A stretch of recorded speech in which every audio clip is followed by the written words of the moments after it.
জামাত ইসলামী, চরমোনাই, খেলাফতভুক্ত কয়েকটা দল, মামুনুল হক সাহেবরা বৃহত্তর প্ল্যাটফর্মে একত্রে এসে জোট না সমঝোতার কথা বলছে। তারা আপাতত যুগপৎ আন্দোলন করছে।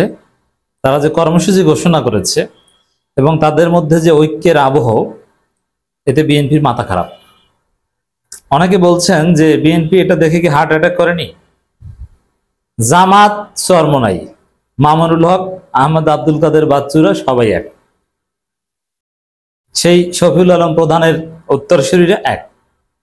বাংলাদেশে আওয়ামী লীগ পালানোর পর, জাতীয় পার্টির 14 দল ধ্বংস হওয়ার পর জামাত, চরমোনাই, খেলাফত, মামুনুল হকরা বাদ দিলে আর দলটা থাকে কে? তাহলে কি বোঝা গেল? যে বিএনপি একলা, বিএনপির সাথে কেউ নাই। এই যে জোট অথবা এই যে ঐক্য, বৃহত্তর ঐক্য এবং বৃহত্তর যে ঘোষণা, এটা বিএনপির বিরুদ্ধে। এবং সবার কণ্ঠে ডাক্তার তাহের, সৈয়দ রেজাউল করিম, হামিদুর রহমান আজাদ, মামুনুল হক, আহমদ আব্দুল কাদের বাচ্চু, সবার কণ্ঠে সুর একটাই, বিএনপি সংস্কার বিরোধী, বিএনপি সংস্কারে বাধা সৃষ্টি করছে। অতএব যুগপৎ আন্দোলনে থাকা দলগুলোর সিনিয়র নেতারা সংবাদ সম্মেলন করে একত্রে নতুন যে কর্মসূচি ঘোষণা করলেন এবং তারা যে ঐক্যের বার্তা দিলেন, এটা বিএনপির জন্য একটা কঠিন বার্তা। এবং রাজনীতিতে বিএনপি যে আসলে একলা, বিএনপির সাথে কোনো মিত্র নাই, তার প্রমাণ। এবং বিএনপির মিত্র রাখা যে সম্ভব নয়, এটাও স্পষ্ট হচ্ছে।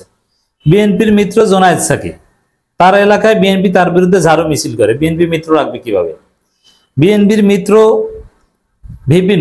ভিপি নূরকে পিটিয়ে তার অফিস টফিস সব ভেঙে ফেলেছে, মিত্র রাখবে কিভাবে? বিএনপির মিত্র ছিল ব্যারিস্টার আন্দালিব রহমান পার্থের লোকজনের মাথা টাথা ফাটিয়ে বেকায়দার অবস্থা করে ফেলেছে, মিত্র রাখবে কিভাবে? বিএনপি মিত্রহীন, একলা, নিজেরা কামড়াকামড়ি করবে, নিজেদের মধ্যেই তো ইউনিটি নাই, তো অন্য মিত্র রাখবে কিভাবে? প্রত্যেক দিন উইকেটের পতন ঘটে। তো দর্শক, যেই সময়ে ডক্টর ইউনূস সরকার সাফ জানিয়ে দিয়েছে যে রাজনৈতিক দলগুলোকে ঐক্যবদ্ধ হতে হবে, তারা আমাদেরকে ঐক্যবদ্ধ হয়ে 1 সপ্তাহের মধ্যে একটা নির্দেশনা দিক, সেই আলোকে আমরা জুলাই সনদের আইনি ভিত্তি দিব বা গণভোট করি বা যা করি করব।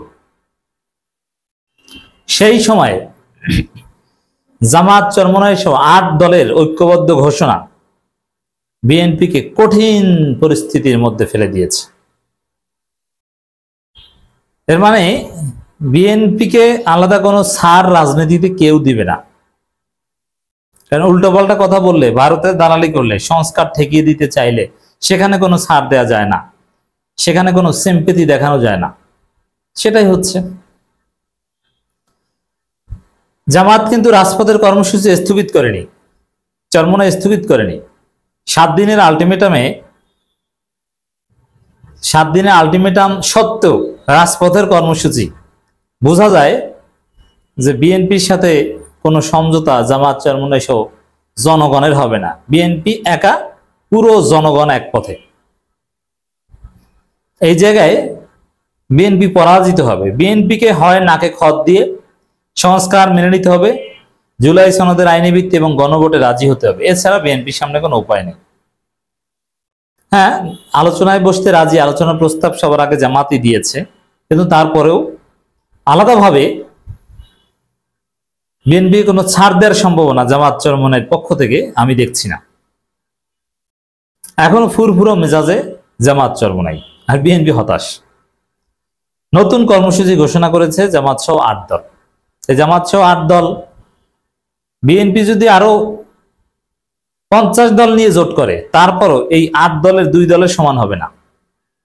কারণ বাংলাদেশে দল মূলত বিএনপি, আওয়ামী লীগ, জামাত, চরমোনাই, এর বাইরে জনভিত্তি আছে এরকম কোনো দল নাই। তার মধ্যে আওয়ামী লীগ, জাতীয় পার্টি এখন বাদ। জাতীয় পার্টিও গুরুত্ব হারিয়েছে অনেক আগে। জাতীয় পার্টির সংগঠন নাই, লোক নাই, এক সময় ছিল। তা আওয়ামী লীগ তো পালিয়েছে। তো এখন দল হচ্ছে বিএনপি, জামাত, থার্ড হচ্ছে চরমোনাই।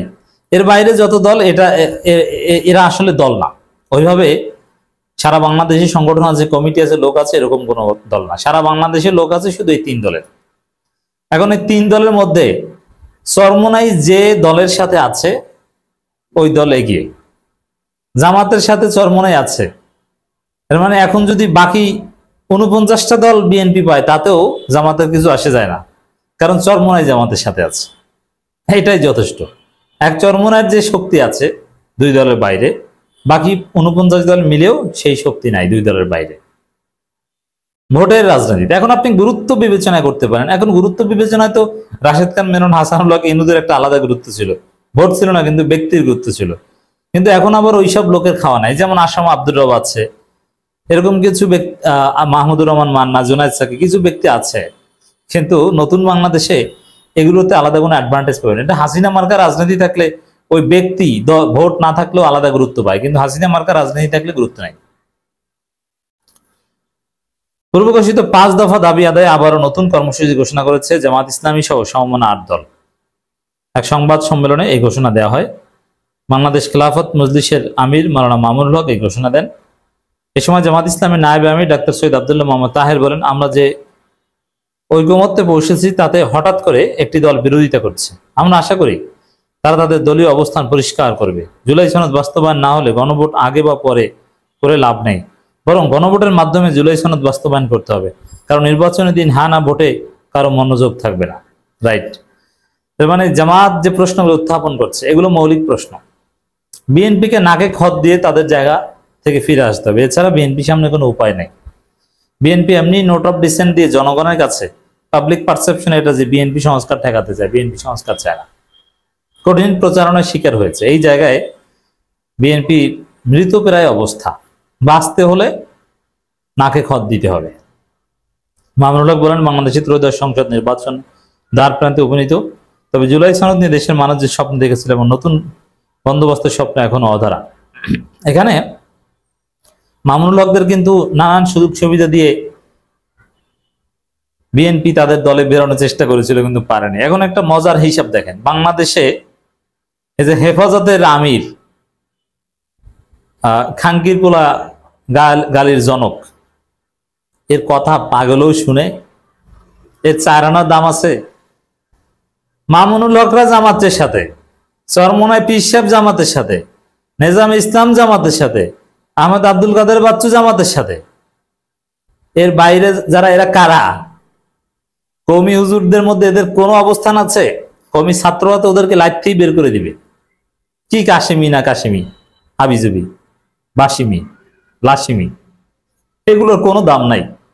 কওমি আলেম বলতে বাংলাদেশের মানুষ চেনে মামুনুল হককে, আর জনপ্রিয়তার দিক থেকে পীর সাহেব চরমোনাই, শায়েখে চরমোনাই, এরা। এর বাইরে বর্তমানে যারা জীবিত আছে তাদের কোনো দাম নাই। বিএনপির হার্ট অ্যাটাক হওয়া উচিত এই ঐক্য দেখে, যে তাদের সাথে কোনো হুজুর নাই, যা আছে ওগুলো খাজুর, ওগুলো ভণ্ড, ওগুলো হেফাজতের আমিরের মতো ভারতের দালাল, যার কথা তার স্ত্রীর কাছেও দাম নাই, তার গাড়ির ড্রাইভারের কাছেও দাম নাই।